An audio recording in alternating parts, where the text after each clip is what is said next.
নমস্কার, আমি সৌম্য বন্দ্যোপাধ্যায় স্বাগত জানাচ্ছি আপনাদের যারা খোলা মনে দেখছেন। আপনাদের যদি প্রশ্ন করি বাংলা সাহিত্যের উত্তম কুমারকে, আমি জানি 100 জনের মধ্যে 80 জন একটা নামই করবেন এবং তিনি আজকে আমাদের অতিথি সুনীল গঙ্গোপাধ্যায়। সুনীলদা নমস্কার, কেমন আছেন? বেশ ভালোই আছি। তো উত্তম কুমার বললে এই চেহারায় উত্তম কুমার? হ্যাঁ, উত্তম কুমার মানে তো আলটিমেট অভিনয় জগতের আলটিমেট, বাংলা অভিনয় জগতের আলটিমেট উত্তম কুমার। আপনি তো প্রায় সেইরকমই অবস্থা হয়ে গেছে। কি জানি তা জানি না। 50-52 বছর ধরে আপনি লেখালেখি করছেন এবং আজকের এই মুহূর্তে বেস্ট সেলার যদি কেউ থাকে সুনীল গঙ্গোপাধ্যায়। তাও জানি না আমি। আপনি জানেন নাকি আপনার আপনার বইয়ের বিক্রি প্রকাশক তারাই বলবেন কার বই বেশি বিক্রি হয়, কার বই কত মানুষ কেনে এবং এত বছর ধরে কিনে আসছেন নিরবচ্ছিন্নভাবে। আরও অনেক লেখক আছে, তাদের বইও বেশি নিশ্চয়ই আছেন, কিন্তু একটা ধারাবাহিকভাবে এতদিন ধরে টিকে রয়েছেন একজন মানুষ, তার তো একটা রহস্য আছে। হ্যাঁ, লিখে যাচ্ছি ঠিকই। কি সে রহস্যটা কি?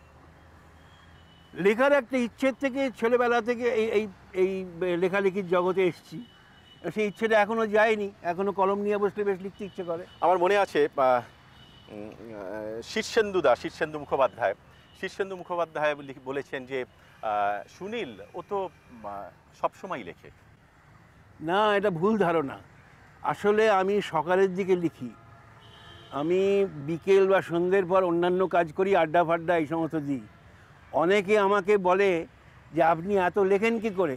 আমি বলি তাও তো সন্ধ্যেবেলা লিখি না, শুধু একবেলা লিখি। একবেলা লিখে এত। কিন্তু অবাক লাগে কোনখানটায় সুনীলদা যে আপনি সকালবেলায় লেখেন, ভোরবেলায় লেখেন। হ্যাঁ না, খুব ভোরবেলাও না, আমি এটা কোমর বেঁধে দাঁতে দাঁত চেপে ওইসব ব্যাপার আমার নেই।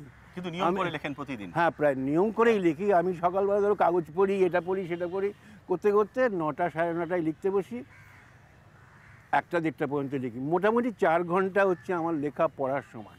আপনি অচিন্ত্য কুমার সেনগুপ্ত সম্বন্ধে লিখেছিলেন যে আমার পুজো পাঠ, পূজা অর্চনা সবকিছু লেখার মধ্যে তার সম্বন্ধে যেটা বলেছেন সেটা তো আপনার পক্ষেও তো কেটে যাচ্ছে। তাহলে আমি পুজো টুজোয় বিশ্বাস করি না, তবে এটা হচ্ছে আপনার লেখাটাই আপনার পুজো। মানে প্রত্যেক মানুষ যেরকম, অধিকাংশ মানুষ বলতে পারো যে কর্ম যেটাকে বলে, হ্যাঁ, সেই কর্মটা হচ্ছে আমার কর্ম কিংবা ধর্ম। আপনার লেখাটাও তো আপনার ধর্ম হয়ে গেছে। আমি ধর্ম শব্দটা খুব একটা পছন্দ না, করি যা লেখকের ধর্ম কি লেখা। হ্যাঁ, সুনীল গঙ্গোপাধ্যায় লেখক, সুনীল গঙ্গোপাধ্যায় সাহিত্যিক, সুনীল গঙ্গোপাধ্যায় কবি, সুতরাং তার লেখাটা তো তার ধর্ম। হ্যাঁ, ওইভাবে বলতে পারো, ঠিক আছে। একটা প্রশ্ন আমার মনে জাগে সুনীলদা, আপনি জীবন শুরু করেছিলেন কবিতা দিয়ে, কিন্তু শেষ পর্যন্ত আপনি সফল গদ্যকার হিসেবে। কিন্তু আপনার দুটো সত্তা আছে, কবি সুনীল, গদ্যকার সুনীল। দুটোর মধ্যে কোনটা আপনার অনেক বেশি কাছের? আমি যখন একলা একলা থাকি তখন আমার নিজেকে মনে হয় আমি একজন কবি, কবিতা লেখক। কবি বলতেও মনে হয় বড় একটা ব্যাপার, কবিতা লেখক। আর যখন অনেকের মধ্যে আসি, অনেকে বলে আপনার অমুক লেখাটা পড়লাম, ওই গল্পটা পড়লাম, তখন মনে হয় ও আমি তো গদ্য লিখি বটে। কাজে গদ্য লেখক সত্তাটা একটু আড়ালে আছে, কিন্তু আপনার কাছে আছে। কিন্তু পাঠকের কাছে এটাই তো বড়। বেশিরভাগ লোকই তো গদ্য পড়ে, কবিতা তো আর বেশি লোক পড়ে না। এটা কারণ কি, এখনো পর্যন্ত এই এতদিন ধরে আপনারা যারা কবিতাকে জনপ্রিয় করে তুলেছেন, সেই কৃত্তিবাসের সময় থেকে যেভাবে জনপ্রিয়তা লাভ করেছে, কিন্তু সেটা এখনো পর্যন্ত বাণিজ্যিক দিক থেকে কবিতা সেভাবে মাথা তুলে দাঁড়াতে পারলো না কেন? আমি চাই না কবিতা বাণিজ্যিক সফলতা লাভ করুক, আমি চাই না। তাহলে কবিতাটা একটা নির্দিষ্ট শিল্প, বুঝেছো? যেমন উচ্চাঙ্গ সঙ্গীত, তাকে যদি তুমি এখন বলো যে হিন্দি ছবির মতন কেন অত দ্রুত হয় না, অত শব্দ থাকে না, কাজে ওটা একটা আলাদা, যেটা শিক্ষা নিয়ে ওটাকে বুঝতে হবে, ওর রস পেতে হবে। কবিতাও তাই, কবিতাও একটা উচ্চাঙ্গের শিল্প।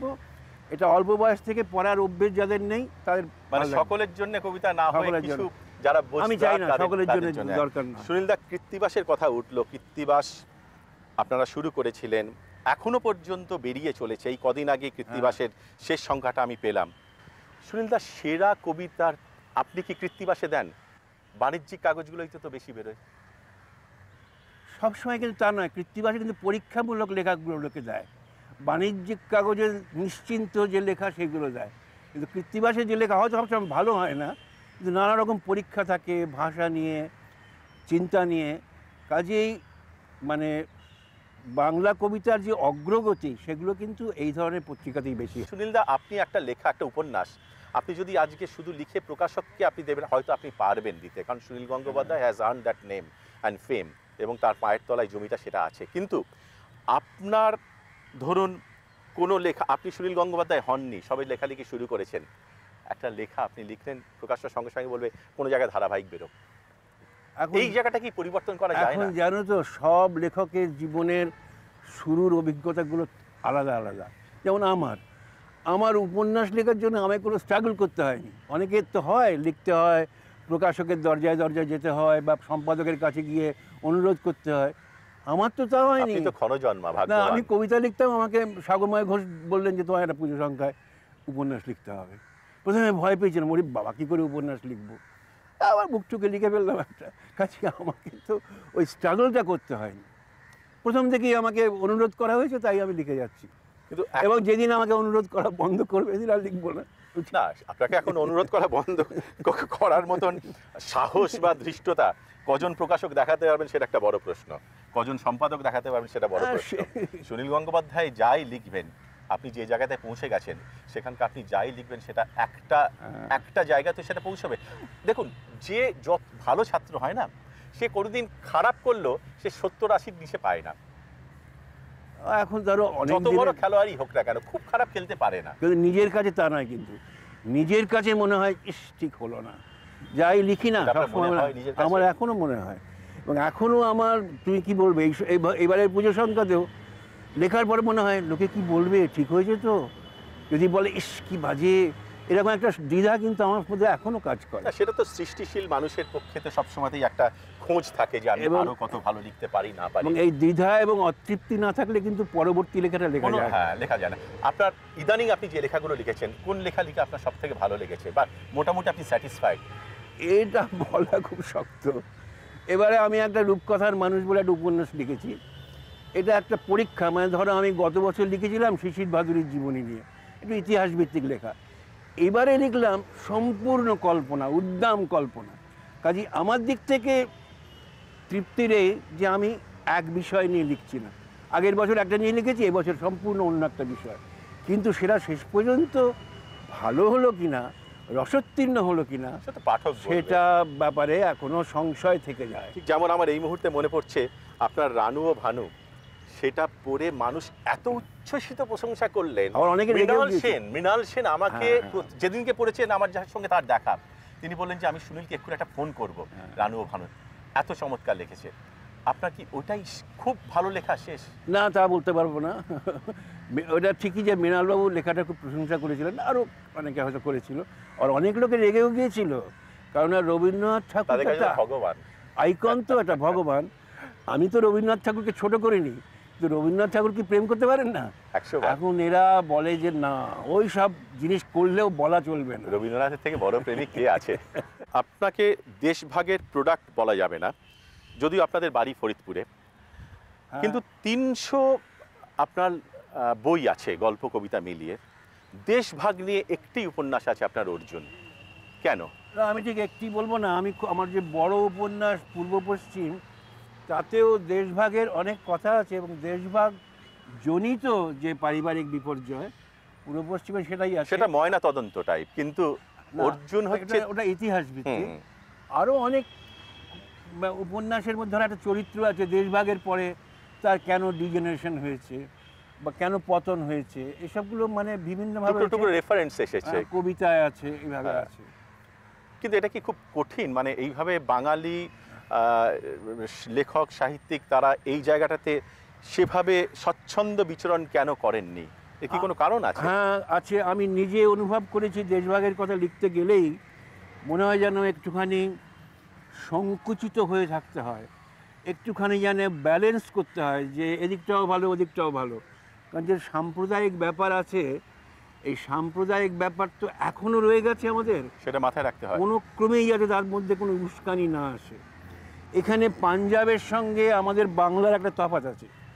পাঞ্জাবে ভাগ হওয়ার পর তোমার জনসংখ্যার প্রায় পুরো একটা ডিস্ট্রিবিউট হয়ে গিয়েছিল, মানে অদল বদল হয়েছিল, ওদিককার লোক এদিকে, এদিককার লোক ওদিকে চলে গিয়েছিল। কিন্তু এখানেও তা হয়নি। এখানে সংখ্যালঘু সম্প্রদায়ের লোকেরা এখানে প্রচুর রয়ে গেছে।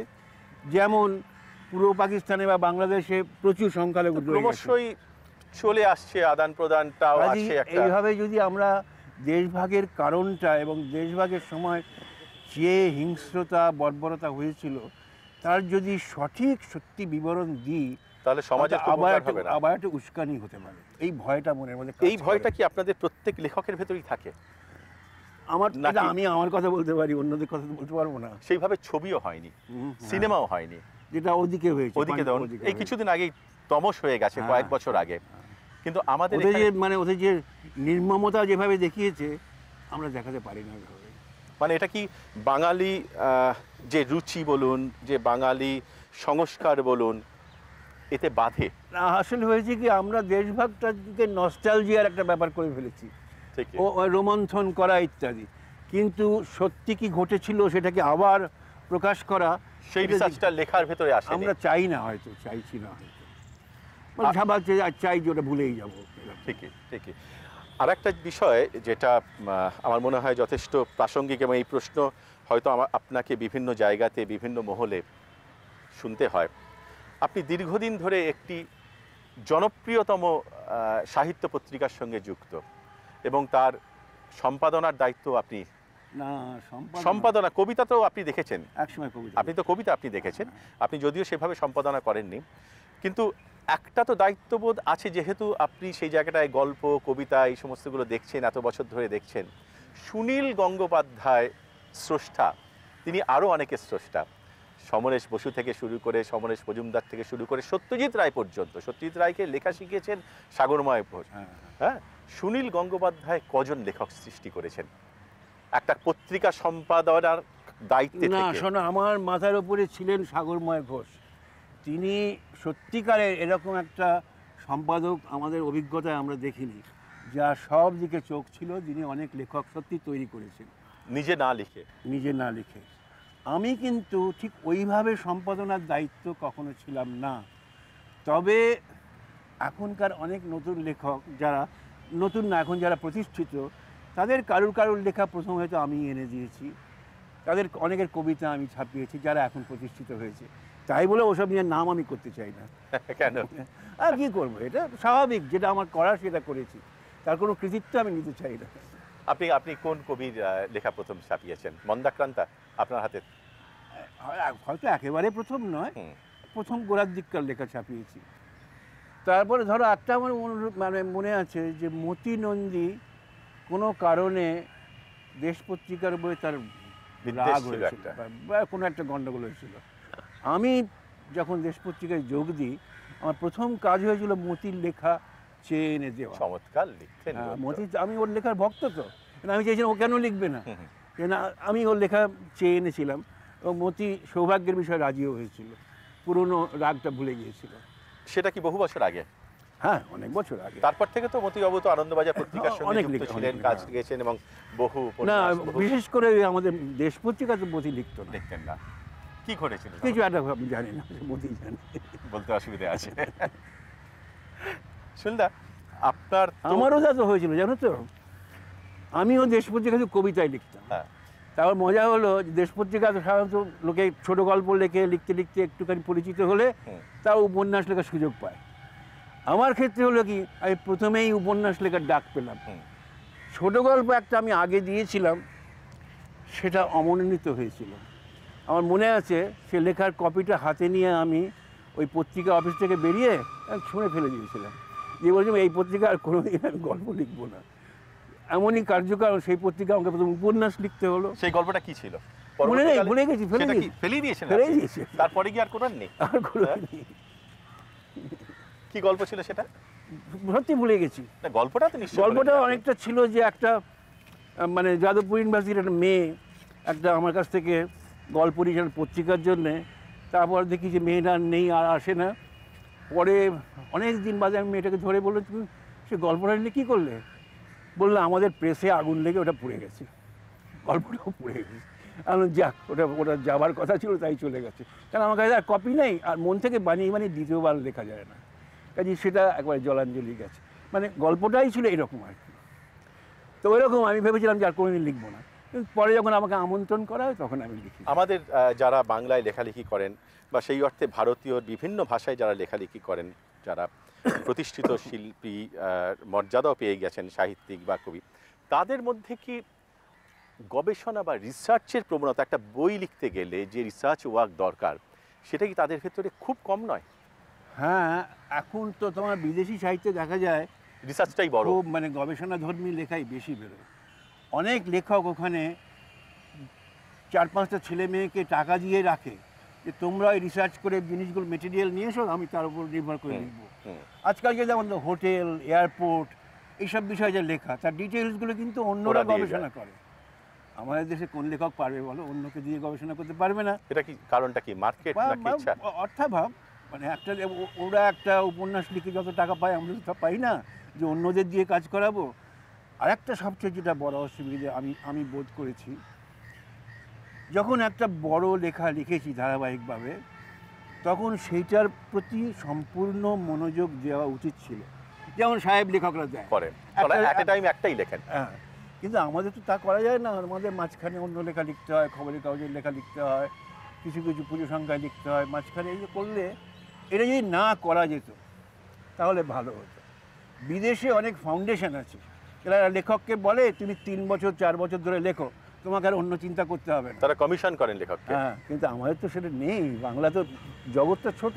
আগে তবু তো বাংলা বইয়ের পাঠক অনেক বেশি ছিল, আজকাল তো ক্রমশ কমছে, পাঠক তো কমছে। এখন তোমাদের এই ইলেকট্রনিক মিডিয়ার দিকে তো ঝোঁক হচ্ছে, পাঠক কমে যাচ্ছে। এখানে তো শিক্ষার কোনো প্রয়োজন দরকার নেই। হ্যাঁ, সেই তার ফলে ভবিষ্যতে কি আমি জানি না, কিন্তু আমি সবসময় ভাবি যদি এরকম করা যেত যে লেখকরা যারা সিরিয়াসলি লিখতে চান তাদের সময় দেওয়া হোক, তাদের অত বেশি লেখার দরকার নেই।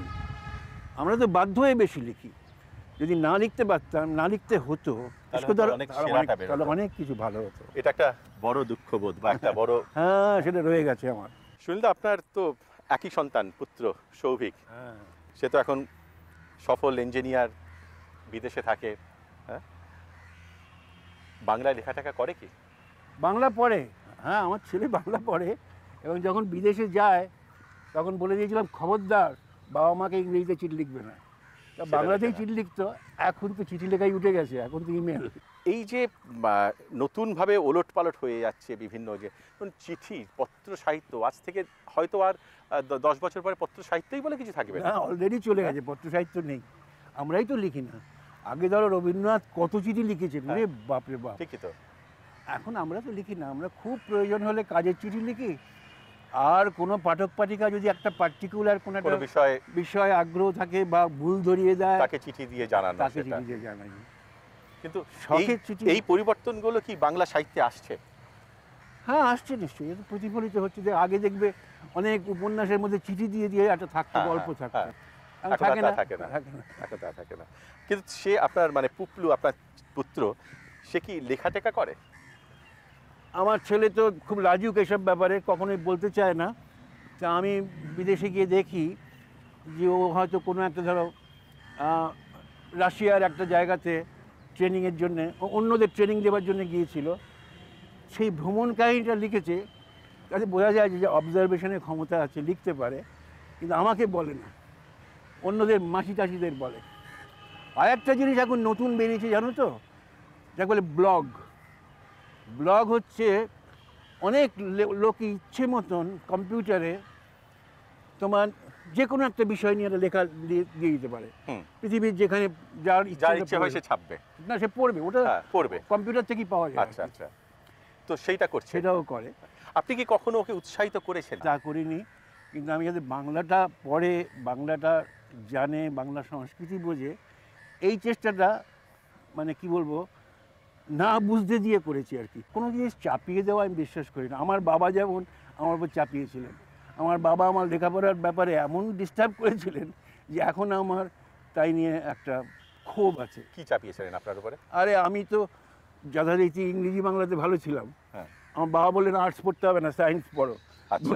জবরদস্তি আপনাকে? জবরদস্তি। তাই দেখলাম সায়েন্সে পড়তে গিয়ে দেখলাম যে অঙ্কটা পাচ্ছি না একদম, ফলে আমার সায়েন্সের রেজাল্ট ভালো হলো না। অঙ্ক না জানলে কী করে হবে?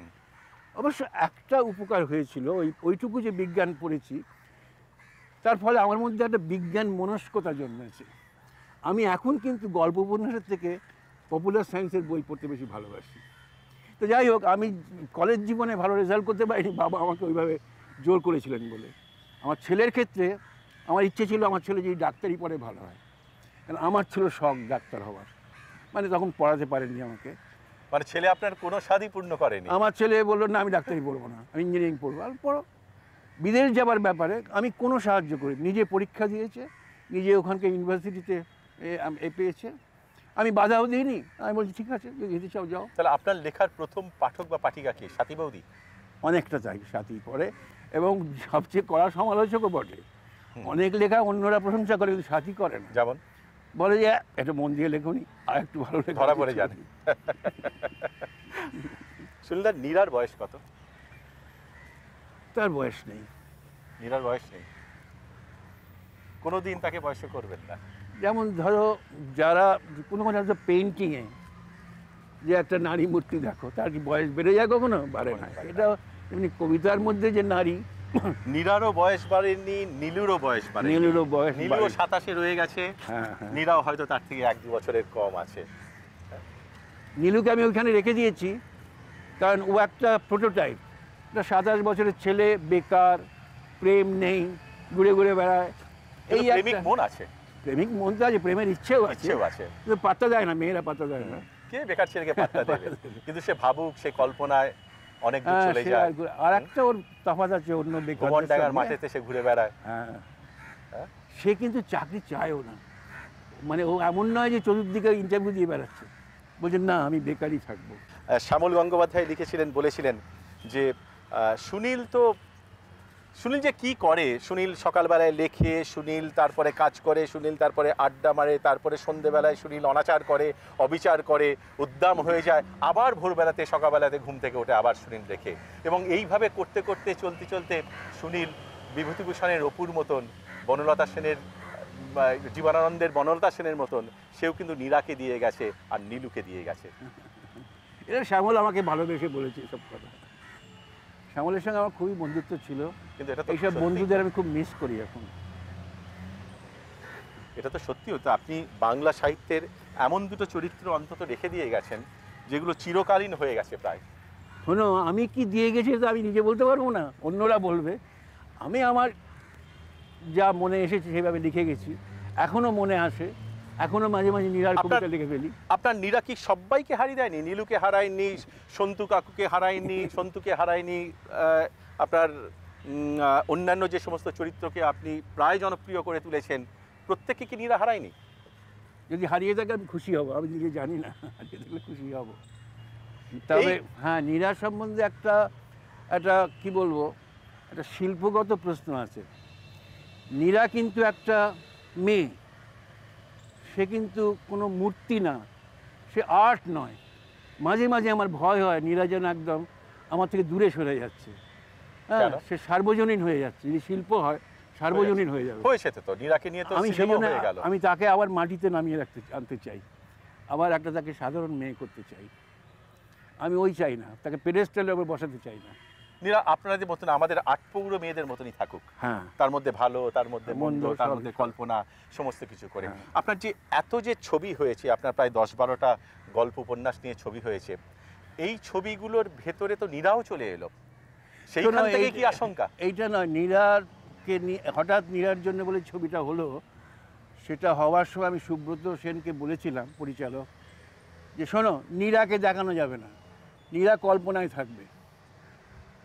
ও আমার একটা অন্য গল্প, হঠাৎ রানীও সেটা অবলম্বনে করেছে, নায়িকার নাম রানী, কিন্তু একটা নীরার কবিতা সুর করে গান গেয়েছে। ওই গানটা, ওই কবিতার নাম হঠাৎ নীরার জন্য, সেই জন্য সিনেমাটার নাম ওইটা দিয়েছে, এই হাত ছুঁয়েছে নীরার মুখ। কিন্তু ওর মধ্যে নীরাকে চাক্ষুষ দেখানো হয়। ওটা আপনার ভীষণ ভয় হয়েছিল যে নীরা সর্বজনীন হয়ে যাচ্ছে। সুনীলদা, আপনার তো দুটি উপন্যাস নিয়ে সত্যজিৎ বাবু বই করেছেন, অরণ্যের দিনরাত্রি এবং প্রতিদ্বন্দ্বী। এখানে একটা বিষয় যেটা দেখা যায় সচরাচর, যে উপন্যাস বা গল্প লেখকের যে বিষয়টা, সেটা হারিয়ে গিয়ে পরিচালক বড় হয়ে ওঠে। তুমি বললে আমার মনে পড়ছে, সত্যজিৎ রায় যখন অরণ্যের দিনরাত্রিটা ফিল্ম করার কথা বললেন, সে কি দারুণ উত্তেজনা আমার হয়েছিল। হ্যাঁ, সারা রাত ঘুমোতে পারি না যেটা আনন্দের অসম্ভব চোটে। সম্মান সত্যি। সেটা বটে। আর তখন তো মানে আপনার বয়স কত কম? বয়স কম, এবং সত্যিটা আমার মতন অত তরুণ কারুর লেখা তো নেননি। নেননি। অনেকেই বলে কে ছেলেটা, কে ছেলেটা, কে অনেকে মানে হুম, হুম। বলেছিল। তো যাই হোক, যে প্রশ্নটা তুমি করলে, যে সিনেমা হচ্ছে পরিচালকের সৃষ্টি। পরিচালক করেন কি, লেখকের কাছ থেকে একটা গল্পটা একটা পেগ হিসেবে নেন, তারপর ঝুলিয়ে দেন অনেক কিছু। হুম। আমি যদি একটা চলচ্চিত্র পরিচালক হতাম, আমিও অন্যের কাহিনী পাল্টাতাম। এমনকি আমি আমার নিজের একটা গল্পের চিত্রনাট্য লিখেছিলাম, যেটা খুব নামকরা ছবি হয়েছিল হিন্দিতে, শোধ বলে। হুম। সেটা সে বছরে স্বর্ণকমল পেয়েছিল। তার চিত্রনাট্য লিখেছিলাম। চিত্রনাট্য লেখার সময় আমি নিজেও তো পাল্টে পাল্টেছি। দিয়েছি। আর একটা বিষয় যেটা আমরা সচরাচর এপারের বাঙালিরা যেটা আমরা দেখি, আমার যেটা উপলব্ধি, এটা হচ্ছে বাংলাদেশের যে কাজ হচ্ছে, বাংলাদেশে যা লেখালেখি হচ্ছে, তার সম্বন্ধে কোনো ধারণা আমরা রাখতে চাই না। এটার কারণ কি? রাখতে চাই না বলা ঠিক আমি নয়। সাধারণ পাঠক পাঠিকার কথা বলছি। সাধারণ পাঠকদের কাছে বাংলাদেশের সব লেখা পরিচিত নয়। কিন্তু ধরো শামসুর রহমানের কবিতা, এটা এখন এখানে যারা কবিতা পড়ে সবাই জানে, মানে আগ্রহ নিয়ে পড়ে। বাংলাদেশের অনেক প্রবন্ধের বই এখানকার যারা গবেষণা করে তাদের খুব বিশেষ দরকার হয়, তারা পড়ে। বাংলাদেশের গল্প উপন্যাসগুলো তেমনভাবে এখানে এখনো জনপ্রিয় হয়নি। এর কারণটা কি? কারণটা পাঠকরা বলতে পারবে, আমি পারবো না। আপনি পাঠক হিসেবে যদি দেখেন, তবে ধরো আপনি তো হুমায়ুন পড়ছেন। আহমেদ বাংলাদেশের বিরাট জনপ্রিয় লেখক, আমি তাকে খুব পছন্দ করি। হুমায়ুনের লেখা আমিও পড়ি, আমার ভালো লাগে। এখানে কিন্তু ধরো একটা আমাদের প্রধান পত্রিকাতে প্রতি বছর সারিজ সংখ্যায় তার লেখা বেরোয়, তাহলে সেভাবে আদৃত হননি, সেভাবে কিন্তু অত জনপ্রিয় অথচ হয়নি। তুলনামূলকভাবে আমাদের এপারের বাঙালি লেখকের লেখা অনেক অনেক বেশি জনপ্রিয়। তার একটা কারণ তোমায় দেখাতে মানে হয়তো বলা যেতে পারে যে আগে ওইদিকে গল্প উপন্যাসটা খুব একটা উন্নত ছিল না। এই দিককার লেখকদের গল্প উপন্যাসটাই ওরা পড়তে, একটা অভ্যেস হয়ে গেছে, নামগুলো চেনা হয়ে গেছে। সেই তুলনায় ওখানকার লেখকদের এখানকার পাঠকরা এখনও তেমন চেনে না, নামগুলোও চেনে না। তবে আস্তে আস্তে হবে, ওদিকে তো অনেক লেখকের সংখ্যা বাড়ছে, লেখার স্ট্যান্ডার্ডও এখন অনেক উঁচু হচ্ছে, অনেকেই বেশ ভালো লিখছে। তা আমার মনে হয় আস্তে আস্তে হবে। কিন্তু আরও একটা বিষয় আমি যেটা দেখেছি, আমি পাঠক হিসেবে আমার যেটা মনে হয়েছে, যে হিন্দু বাঙালি সাহিত্যিকদের লেখাতে অধিকাংশ চরিত্র কিন্তু হিন্দু, সেইখানে কোনো মুসলিম চরিত্র আসে না। অথচ এই বাংলায় 7 কোটি 8 কোটি যাই লোক সংখ্যা হোক না কেন, তার একটা অধিকাংশ বিরাট সংখ্যক মানুষ কিন্তু মুসলমান। হ্যাঁ, কিন্তু ব্যাপারটা হচ্ছে কি, লেখকরা তাদের নিয়েই লেখে যাদের আশেপাশে তারা দেখতে পায়। আমাদের এখানে তো সমাজটা একটা বিভক্ত। কোন সমাজটা? হিন্দু এবং মুসলমান দেখবে আলাদা আলাদাভাবে থাকে। কোনো স্কুলেই তুমি দেখবে না, বিশেষ করে বড় বড় স্কুলে, যে হিন্দু মুসলমান সমান সংখ্যক ছেলে মেয়ে পড়ছে। ওটা আলাদা মতন থাকে একটা ব্যাপার। সেই সূত্রে ধরো একটা অনেক সময় একটা বন্ধুর চরিত্র কি একটা আলাদা ছোটোখাটো চরিত্র আসে। ওদেশেও তাই, বাংলাদেশে যারা লেখে সেখানে তার হিন্দু চরিত্র আসে না, কারণ তারা আশেপাশে মুসলমান। মানে এটা যাই হোক না কেন, কেউ হয়ে থাকলো হিন্দু বাঙালি, কেউ হয়ে থাকলো মুসলমান বাঙালি, অথচ এক ভাষা, এক মাটি, এক জল হাওয়া। এরপরে যখন হিন্দু আর মুসলমান বলে চিনবো না, সবাই বাঙালি হবে, তখন বোধহয় এটা ব্যাপারটা সহজ হবে। আমি তো আশা করে আছি, আশাবাদী। যদি ক্রমশই কি এই ডিভাইডটা বাড়ছে না? বাড়ছে, মৌলবাদ মাথা চাড়া দিচ্ছে, অনেক কিছুই বাড়ছে, মেলামেশাটা কমে যাচ্ছে আগের থেকে। আমি এই যে সামাজিক বিভেদ, এটা আমাকে সবসময় দুঃখ দেয়। আমার সারা জীবন ধরেই আমি ভেবেছি দেশ বিভাগ হয়েছে, সেটা একটা আমরা ঐতিহাসিকভাবে মেনে নিয়েছি। তো বাঙালিদের মধ্যে কেন বিভাগ থাকবে? আজ যদি হিন্দু মুসলমান বাঙালি, পশ্চিমবাংলা, ত্রিপুরা, আসাম এবং বাংলাদেশের বাঙালি মেলে 22 কোটি লোক অন্তত, আরও বেশি, এবং পৃথিবীর এটা একটা চতুর্থ বৃহৎ ভাষা, কি বিশাল শক্তি হতে পারে। কাজে এইটা আমাদের খেয়াল রাখতে হবে যে না, আমরা কিছুতেই ভাগ হতে দেব না। কে ডাকবে? কারা এই বিভেদটা কারা সৃষ্টি করছে? আরো বেশি ভাবে সৃষ্টি করছে যাদের স্বার্থ আছে, রাজনীতিবিদরা, ধর্মীয় উন্মাদরা। কিন্তু তার মধ্যেও ধরো বাংলাদেশেও আছে, এখানেও আছে এমন একটা চিন্তা স্রোত, যাতে এটাকে তুচ্ছ করে দুজনকে হাতে হাত মেলাবার চেষ্টা করে, সেটাও আছে। তারা মাইনরিটি, হয়তো তারা কষ্ট পায়। আজকে ধরো বাংলাদেশে যে বুদ্ধিজীবীরা সাম্প্রদায়িকতা ঊর্ধ্বে, তাদের অনেক সময় কষ্ট হয়, কারণ দেশটা সাম্প্রদায়িকতা ভরে যাচ্ছে। এখানেও তেমনি, আমরা আগে ভাবতাম পশ্চিমবাংলায় সাম্প্রদায়িক শক্তি নেই, কিন্তু প্রবলভাবে মাথাচাড়া দিয়ে উত্তর ভারতের প্রভাবে এখানেও মাথাচাড়া দিচ্ছে। এটা আমাদের কষ্ট হয় ভীষণ।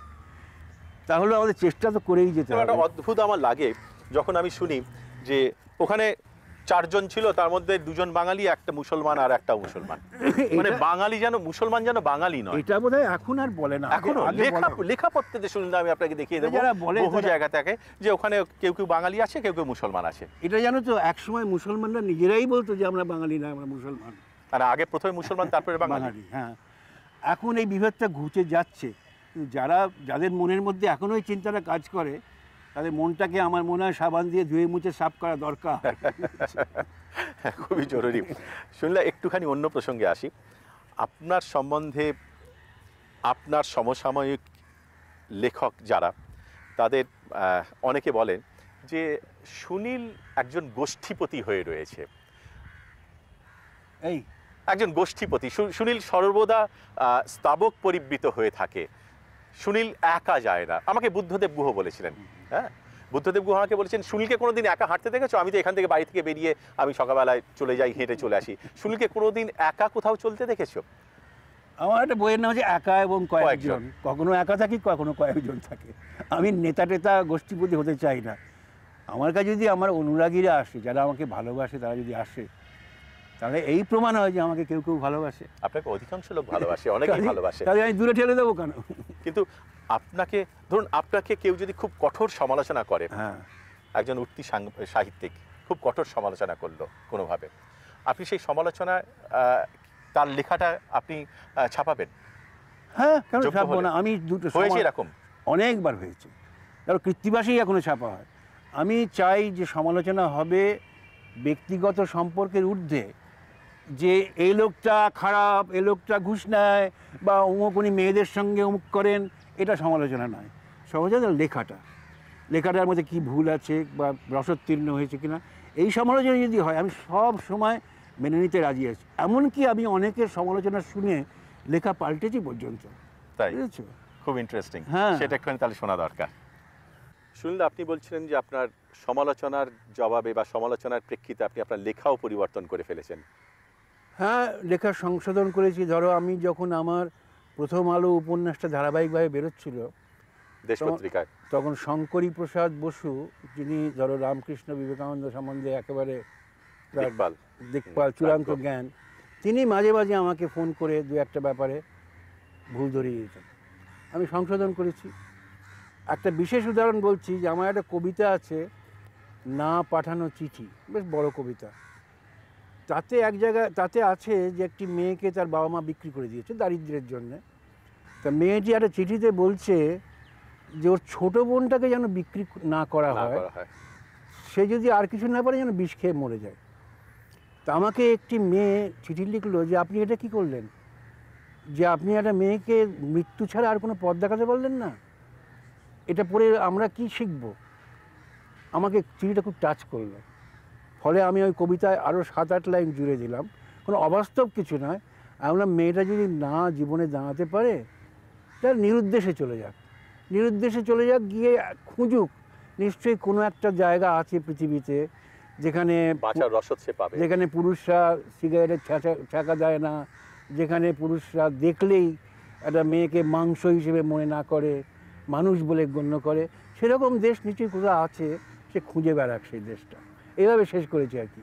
এটা কিন্তু ওই মেয়েটি যদি আমার চিঠি না লিখতো তাহলে মনে আসতো না। এরকম কিন্তু লেখকের জীবনে হয়। কিন্তু একটা জিনিস মনে হচ্ছে যে আমি আমার এই প্রোগ্রামে, অর্থাৎ খোলা মনেতে বুদ্ধদেব বাবুর ইন্টারভিউ নিয়েছিলাম।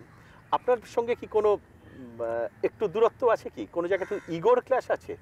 না না না, বুদ্ধদেব গুহ সম্পর্কে আমার কিছুই থাকতে পারে না। প্রথম কথা, তার লেখার আমি অনুরাগী। আর বুদ্ধদেব গুহ ধরো আমার থেকে অনেক বেশি জনপ্রিয় লেখক, আমার থেকে তার চেহারা দেখতে সুন্দর, আমার থেকে ভালো ইংরেজি জানে, ভালো গান করে, অনেক ধনী পরিবারে জন্ম। আমি তো একটা সাধারণ স্কুল মাস্টারের ছেলে। আমার সঙ্গে বুদ্ধদেব গুহর তুলনাই হয় না। সে আমার তুলনায় অনেক উঁচুতে আছে। এই আড়ষ্টতার কারণটা কি? তা আমি জানি না, আমার দিক আপনার দিক থেকে কোনো আমার দিক আড়ষ্টতা থেকে নেই? আমার দিক থেকে। অবশ্য দুজনেই জনপ্রিয়, দুজনেই সুপুরুষ, দুজনেই যথেষ্ট না, না, অনুরাগী আমার অনুরাগিনী। সঙ্গে তার তুলনা হয় না। শুনলে একটা কথা জিজ্ঞেস করি, বলো। খোলা মনে জিজ্ঞেস করি, হ্যাঁ? আপনার এত বান্ধবী, এত বান্ধবী, তোমার হিংসা হচ্ছে নাকি? হিংসে তো যে কোনো পুরুষের হবে। সুনীল গঙ্গোপাধ্যায়ের বান্ধবীর সংখ্যা, অনুরাগীর সংখ্যা, অনুরাগিনীর সংখ্যায় তো হিংসে হবেই প্রত্যেকেরই। আমি তো নিমিত্ত মাত্র, সেটা বল। আপনি এত বান্ধবী সত্ত্বেও দাম্পত্য কি করে টিকিয়ে রেখেছেন? হ্যাঁ না, এত বান্ধবী বলতে বান্ধবী, তাদের সঙ্গে আমার সত্যি একটা বেশ অনেক সময় একটা মধুর সম্পর্ক, ইয়ার্কি ঠাট্টার সম্পর্ক। আপনি বলতে চান আমি প্রেমের বন্ধন হয়নি? না, সেরকম কিছু হয়নি। আমি লজ্জা পাচ্ছেন? মেয়েদের সঙ্গে আমার মেলামেশা করতেও ভালো লাগে। পৃথিবীতে যদি মেয়েরা না থাকতো আমি লিখতামই না, বুঝেছো। কিন্তু আমার স্ত্রীকেও আমি বেশ ভালোবাসি, আমার ভালোবাসার বিয়ে, এবং আমাদের মধ্যে কখনো কোনো ফাটল হয়নি। এই ছোটোখাটো ঝগড়াঝাটি তো হয়েই থাকে। মানে আপনার একদম শুরু থেকে কি বন্ধু? হ্যাঁ, যত বেশি প্রেমিক প্রেমিকা হ্যাঁ। তার থেকে বেশি বন্ধু? বন্ধুই বেশি আমার। আপনি সব থেকে বেশি বিশ্বাস করেন সাথী বৌদিকে? বিশ্বাস অবিশ্বাসের প্রশ্ন নয়, দুজনের জীবন এমনভাবে জড়িয়ে গেছে যে কোনোদিনই তার মধ্যে কোনো একটা মানে তিক্ততা আসেনি কখনো, বুঝেছো। ওই বললাম, ছোটোখাটো ঝগড়া তো হয়, না, সে তো জীবনের অর্থই তো তাই। একটা নদীর যেরকম জোয়ার থাকে, কখনো ভাটা থাকে, তিক্ততা আসেনি, কখনো এমন হয়নি যে বাড়ি থেকে বেরিয়ে চলে গেল আর এলো না, বা আমি চলে গেলাম, এইসব ব্যাপারগুলো হয়নি। এই কিন্তু দুজনের মধ্যে এখন ওই মজার ব্যাপারটা আছে। আমিও তো ওকে মাঝে মাঝে তুই বলি, ইয়ার্কি করি, ও সে ইয়ার্কি করে। একটা জিনিস জেনে রাখবে, দাম্পত্য সম্পর্কে যতদিন ইয়ার্কিটা থাকবে ততদিন সেটা ঠিক থাকে ওটা। কিন্তু কখনো আপনার মনে হয়েছে কি, কখনো মানে ইন্ডাস্ট্রি এখন এত এই 70 বছর পেরিয়ে এসছেন আপনি, আপনার কি মনে হয়েছে কখনো সাথী বৌদি, আপনার স্ত্রী কখনো ইনসিকিউর ফিল করেছে আপনার কাছ থেকে? হারিয়ে যাবার ভয় কখনো পেয়েছে, তার মধ্যে দানা বেঁধেছে? মনে তো হয় না, বোধহয় কখনো এটা হয়নি। ধরো আমরা দুজনে তো একসঙ্গে কত জায়গায় যাই। আমি অনেক লেখককে জানি যাদের স্ত্রীদের নিয়ে তারা বেরোয় না, আর স্ত্রীদের দেখা যায় না। সাথীকে তো সবাই চেনে, আমি তো সবার সমিতি থেকে আরম্ভ করে বিদেশে এখানে সেখানে একসঙ্গে ঘুরে বেড়াই। কোনো গোপনীয়তা কিছু নেই? গোপনীয়তা কিছু নেই। খালি আপনার প্রেমগুলো গোপন রয়ে গেছে। খুব একটা বড় প্রেম হয়নি, তুমি যারা বার করার চেষ্টা করছো কোনো লাভ হবে না। না, আপনি কি খালি ওই খুব একটা গভীরতম জায়গায় যাওয়ার আগে নিজেকে ব্রেক কষে সরিয়ে নিয়ে আসেন? আমার প্রয়োজন হয়নি যে খুব একটা গভীরতর জায়গায় যাওয়া, যেখানে মনে হবে যে নানাদার ওম্যান যাকে বলে তাকেই আমি বেশি পছন্দ করব, আমার স্ত্রীকে করব না, সেরকম ঘটনা আমার জীবনে হয়নি, আসেনি, একেবারেই আসেনি? না, আসতে দেন? হয়তো সেরকম কোনো নারী আসেনি আমার জীবনে, তাদের দেখিনি আমি। কিন্তু যারা এসেছে, যাদের সঙ্গে পরিচয় হয়েছে, তাদের সঙ্গে আমার বেশ ভালোই সম্পর্ক। আপনার কি মনে হয় যে কখনো যে নারী যদি না থাকতো তাহলে আপনি এত বড় লেখক হতেন না, বা লেখকই হতেন না? আরে পৃথিবীতে যদি নারী না থাকতো আমি এক লাইনও লিখতাম না। অনেকটাই তো মানে মেয়েদের কথা ভেবে, তাদের মূর্তির কথা ভেবেই তো লিখতে হয়, লেখা তো সেভাবেই আসে। আর দূর থেকে ধরো একটা মেয়েকে দেখলাম, সেই হয়তো নীরা হয়ে গেল, তার সঙ্গে আর মুখোমুখি দেখাই হলো না, এও তো একটা প্রেরণার কাজ করে এরকমভাবে। ঠিক এখন এই যে কল্পনা, এই প্রেরণা, এটাই তো একজন লেখককে এগিয়ে নিয়ে যায়, তার তার তার সৃষ্টিতে তাকে সাহায্য করে, তাই না? এটা আমার তো মনে হয় তাই। এবং আমরা হয়তো সমাজ, সংসার, দেশ, জীবন অনেক কিছু নিয়ে চিন্তা করি, লেখার মধ্যে আর প্রতিফলন থাকে, কিন্তু কেন্দ্রে কোথাও একটা নারী থাকে, সেই নারীর প্রতি যে টান, সেটা ছাড়া কিন্তু আমার মনে হয় না কোনো লেখা দাঁড়ায় শেষ পর্যন্ত। না হলে শুধু বক্তৃতা হয়ে যায়, তার তত্ত্ব হয়ে যায়। জীবনটা এত সুন্দর হতো না যদি নারী না থাকতো। থ্যাংক ইউ সুনীল দা। আচ্ছা, তোমার সঙ্গে কথা বলে বেশ ভালো লাগলো। থ্যাংক ইউ, আমারও ভালো লাগলো।